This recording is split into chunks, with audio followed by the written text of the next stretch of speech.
My own sister texted me, "Don't bother showing up to the wedding, it's not your day. No call, no tears, just a cold line on a glowing screen." So I laughed, shut the door on her perfect day, and booked myself a flight to Hawaii. 1 week later, while I was sipping coffee at the airport, her wedding collapsed.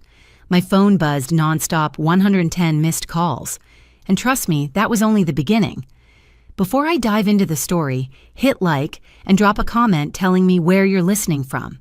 Let me know if you've ever been in this kind of situation. Your advice reminds me I'm not alone. I grew up in a house where appearances mattered more than love. To neighbors, we looked picture-perfect, freshly mowed lawn, matching Christmas sweaters, smiles plastered on every family photo. But inside, everything revolved around Megan, my older sister, the golden child. She was the pretty one, the loud one, the center of every conversation. I was the quiet shadow, the one who cleaned up messes no one else wanted to deal with. Even as kids, the roles were clear. Megan got the spotlight, I got the chores. She'd throw parties in high school, and I'd be the one scrubbing red Solo cup stains out of the carpet the next morning. Our parents brushed it off as normal sibling dynamics, but I learned early that my value in this family came from how much I could fix, not from who I was. So when Megan got engaged, no one was surprised when I jumped in to help. Planning weddings wasn't just something I did on the side, it was my career. I'd built my own event company from scratch, pouring everything into creating magical nights for strangers who actually appreciated my work. For my sister, I offered it all for free hours of calls, late-night spreadsheets, vendor negotiations that could make anyone's head spin. I told myself it was love, that this time, maybe she'd see me differently, that our parents might finally look at me with the same pride they reserved for her. I wanted to believe my effort could buy me a seat at the table, not just as the planner, but as a sister. Looking back now, it's almost laughable, because the truth was already there, hidden in the way my mom said, "Don't make things harder for Megan, it's her day," or the way my dad changed the subject whenever I mentioned my business. They didn't see me as a professional or even as a daughter with limits. They saw me as convenient labor. And as the wedding drew closer, I felt the weight of that truth pressing down. Every flower arrangement, every call sheet, every carefully drafted timeline, I poured myself into it, hoping it would be enough. But deep down, there was a voice whispering what I didn't want to hear. No matter what I gave, it would never be enough for them. The first crack showed up in the smallest way. My phone buzzed late one night, Megan's name lighting up the screen. I expected another question about centerpieces or the cake flavors she couldn't decide on. Instead, it was just a casual line. "By the way, can you cover the florist's final invoice? Your deposit didn't cover it all." No, please. No, thank you. Just an assumption that I'd handle it because that's what I always did. I stared at the message, the words burning into me. My chest felt tight, but I typed back, "I already put down the deposit. That was my gift. I can't cover more." Her reply came fast. "Don't make this a big deal. It's just money. Just money." Easy for her to say when it wasn't hers. A few days later, I tried to talk to Mom, hoping for some support. I sat at the kitchen table, the smell of her coffee drifting between us, and asked, "Did you know Megan wants me to pay more?" She sighed the way she always did when I brought up anything uncomfortable. "Honey, you know Megan's under a lot of stress. Don't add to it. If you can help, you should." There it was, again the command to stay quiet, to carry the weight so Megan could shine. But the real turning point came when Dad called. His voice was warm at first, cheerful even. "So, sweetheart, we're all pitching in for Megan and Alex's wedding gift, a down payment on their first house. Your share will be $2,000. You can just transfer it to me." I gripped the phone so hard my hand hurt. "Dad," I said slowly, "I'm not even invited to the wedding anymore." There was a long pause before his tone hardened. "This isn't about the wedding, Clara. This is about family. Don't punish your sister over one little seating issue. One little seating issue. My exclusion, my work, my money dismissed in a single phrase. After that, the humiliation became public. One night before bed, I scrolled through Instagram and froze. My cousin had posted pictures from Megan's bridal shower. It was held at the same garden cafe I'd scouted months before. There were the bridesmaids in matching dresses I helped choose, clinking champagne glasses, smiles wide Megan, glowing at the center. The caption read, "The A-Team celebrating the bride-to-be." I wasn't part of the picture. I wasn't part of the A-Team. I closed the app, my throat dry, my hands shaking. For the first time, it wasn't just sadness. It was something colder, sharper. Anger that hummed like electricity under my skin. 10 days before the wedding, my phone rang again. Megan's voice exploded the second I picked up. The band just canceled. Their singer got sick.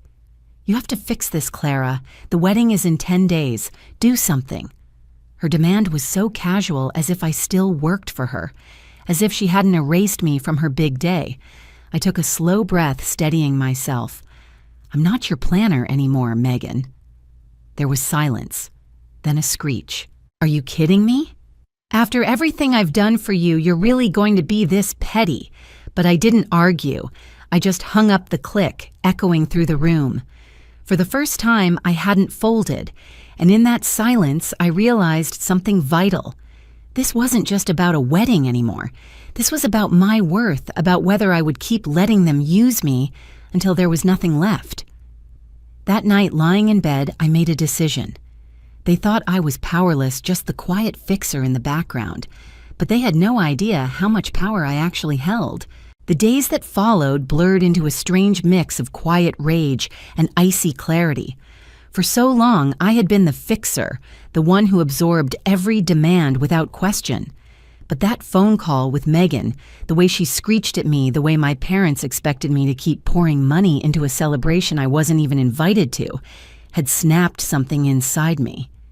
I sat at my kitchen table surrounded by neat stacks of papers, contracts, invoices, receipts, the documents that had ruled my life for the past 6 months. I'd signed every single one under my business name: Collins Events, LLC, the venue, the caterer, the florist, the linen rentals, all of them. I hadn't thought much about it at the time. It was just how I operated, never mixing personal and professional accounts. But now, as I scanned each line, one detail stood out like a lifeline. Final balances were due exactly 7 days before the event. If payment wasn't received, the contracts became void. In other words, the wedding didn't belong to Megan. It belonged to me. Still, I needed to be sure. I called Sarah, my friend and lawyer, the one who had helped me draft these contracts years ago when I was just starting out. We met at a small coffee shop downtown. The place smelled like espresso and cinnamon, the air humming with low conversations and clinking cups. I slid the folder across the table, my hands trembling, despite the cool expression I tried to maintain. Sarah flipped through the contracts with her usual no-nonsense calm. After a few minutes, she looked up at me, eyes steady. "Ava, you're the client of record. Legally, they answer to you. If the final payments aren't made by the deadline, you're entitled to cancel. The deposits, refundable to your business account." Her words hit me like a shock and a relief all at once. I wasn't powerless. I wasn't just the sister they could discard. I was the one holding all the strings. "Is it petty if I use that?" I whispered. Sarah shook her head. "It's not petty. It's business. They treated your professional work like a doormat. You have every right to pull it out from under them." That night, I sat alone in my apartment, the glow of my laptop illuminating the room. My cursor blinked on the screen, taunting me, daring me to take the step. I drafted 4 emails, one for each vendor. The words were polite, professional, free of anger. As the client on record for the event scheduled, August 30th, I am writing to inform you that I will not be remitting the final payment as stipulated in our contract. Please consider this notice of cancellation effective immediately. Refund the deposit to my business account on file. I read them over and over, my heart pounding. This wasn't revenge born of fury. It was the clean precision of someone finally claiming their power.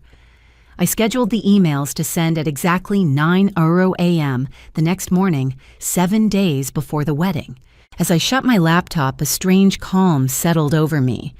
Outside, the city lights flickered. Car horns echoed faintly in the distance. For once, their chaos wasn't mine to manage. The next morning, I woke to the quiet hum of my phone alarm. I poured myself coffee, sat by the window, and waited. At 9:00 a.m. sharp, the emails went out. No fireworks, no dramatic music, just a series of polite digital goodbyes traveling through cyberspace. For a few hours, there was silence. I imagined vendors opening their inboxes, reading my words, making calls. And then just after noon, the phone on Megan's end must have started ringing. One by one, the dominoes would fall.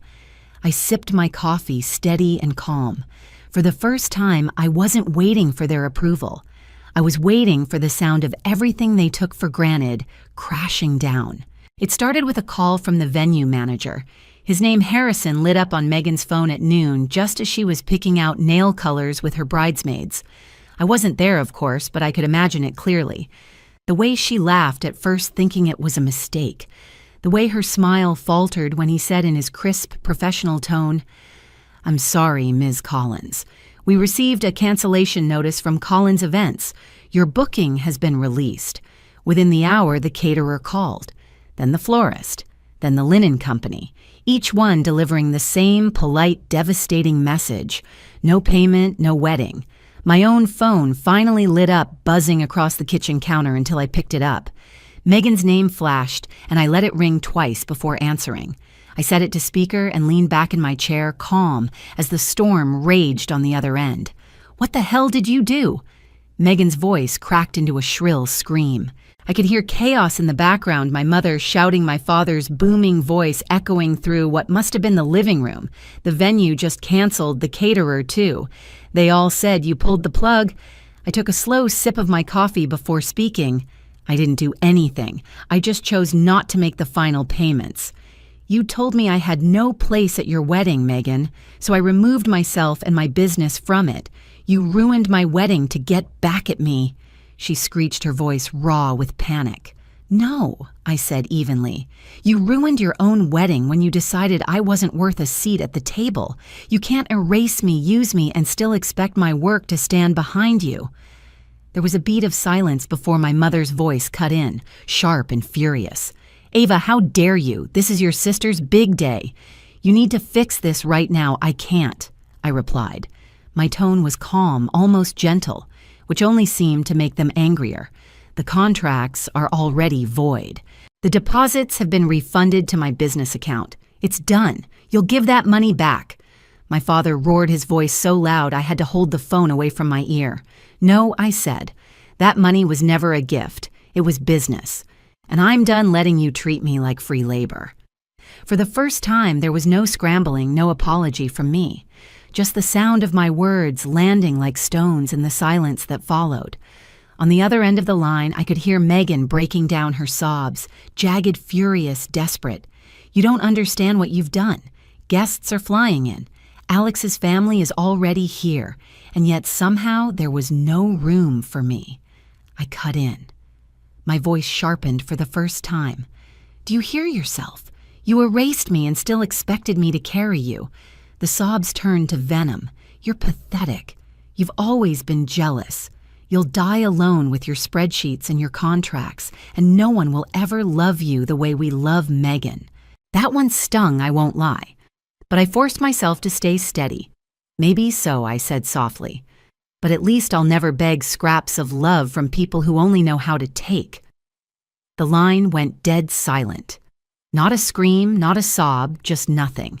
And in that pause, I knew they finally understood this wasn't a tantrum. This wasn't a phase. This was the end of me being their doormat. I ended the call myself, pressing the red button with a hand that no longer trembled. The next few days were a blur of panicked voicemails, angry texts, even threats. At one point, my father showed up at my apartment building, pounding on the lobby door, demanding I come down and fix the family disaster. I stayed upstairs, lights off, watching from the window as he finally left. For once, I didn't cave. And then came the wedding day, or rather, what was supposed to be the wedding day. While Megan and my parents scrambled to salvage scraps, switching venues, begging vendors who were already booked, I was sitting at the airport, suitcase at my side, the hum of departures and announcements filling the air. I ordered a coffee, set my phone to silent, and slid my boarding pass across the counter. As the plane lifted into the sky, I thought of Megan in her white dress, standing in an empty hall with no flowers, no music, no food. The image wasn't sweet revenge, it was justice. The kind of justice that comes when someone finally refuses to be used. By the time my phone buzzed again, 40 new messages, 70 more missed calls. I was already soaring over the Pacific, watching the sunlight glitter on the water. And for the first time in years, the chaos wasn't mine to fix. The strangest thing about walking away was how light it felt. I thought I'd carry guilt or maybe regret, but all I felt was space, like I could finally breathe without their weight pressing down on my chest. News trickled back in pieces. A cousin messaged me with disbelief Megan's wedding had been reduced to a chaotic backyard scramble, plastic tablecloths from Walmart pizza delivery instead of a plated dinner. Half the guests left early. Photos were conspicuously absent from social media, except for one grainy shot where Megan's eyes looked more furious than joyful. My parents tried one last time to reel me back in. A long email arrived full of guilt trips families should stick together. You embarrassed us. You ruined Megan's big day.